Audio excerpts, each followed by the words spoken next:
Perkenalkan, nama saya Dewi Nastain dengan NIM A22124138 dari Prodi Pendidikan Biologi kelas D kelompok 1 Fisika dengan judul percobaan 1 yaitu pengukuran dasar dan ketidakpastian pada hasil pengukuran dengan asisten K. Nurwahyuni Anas.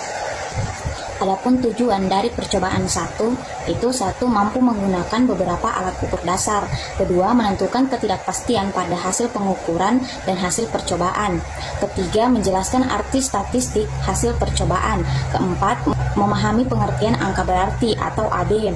5. Menggunakan jangka sorong, mikrometer, dan neraca Ohaus. 6. Mencari besaran turunan. 7. Mengungkapkan hasil perhitungan lengkap dengan ketidakpastiannya. Fungsi alat dan bahan yang digunakan yaitu 1. Stopwatch berfungsi untuk mengukur waktu secara akurat dalam jangka waktu tertentu. 2. Busur derajat berfungsi untuk mengukur sudut dalam satuan derajat. Jangka sorong berfungsi untuk mengukur panjang, lebar, ketebalan, dan kedalaman suatu objek. Mikrometer sekro berfungsi untuk mengukur dimensi objek dengan tingkat ketelitian yang sangat tinggi.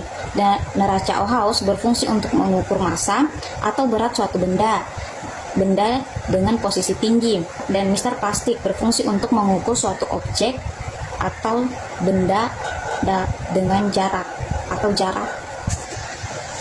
Ketidakpastian pengukuran merujuk pada variasi atau ketidakpastian yang ada dalam hasil pengukuran akibat berbagai faktor yang mempengaruhi proses pengukuran tersebut.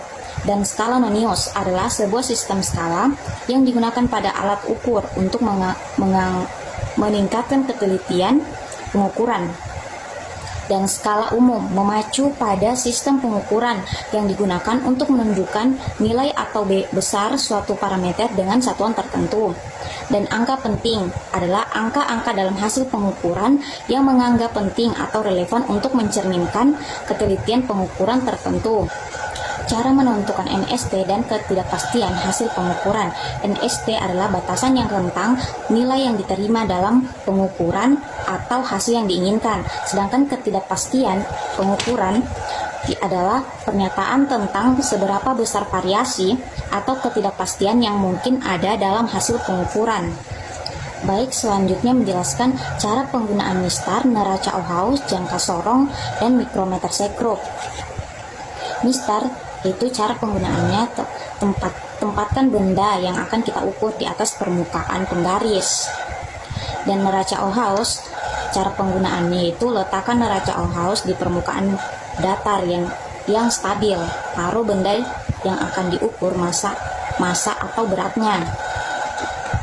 Dan jangka sorong, cara penggunaannya itu letakkan benda yang akan diukur di antara dua rahang.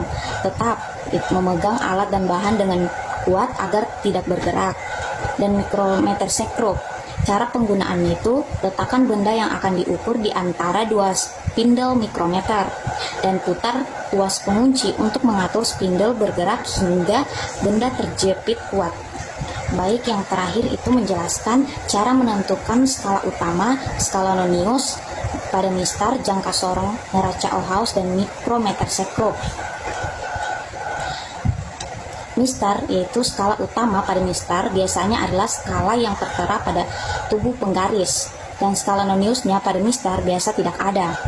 Dan jangka sorong, skala utama pada jangka sorong adalah skala yang tertera di sepanjang batang jangka sorong, dan skala Noniusnya adalah skala kecil yang terdapat pada rahang pengukuran jangka sorong. Dan neraca Ohaus, skala utama neraca Ohaus yang biasanya berupa skala dengan satuan gram atau kilogram, dan skala Noniusnya itu terletak pada bagian penyetelan atau skala halus untuk meningkatkan ketelitian.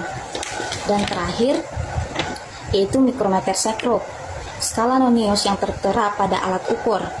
Dan skala Nonius pembagian skala yang telah halus untuk meningkatkan ketelitian pengukuran. Baik, itu saja penjelasan dari saya. Saya akhiri. Assalamualaikum warahmatullahi wabarakatuh.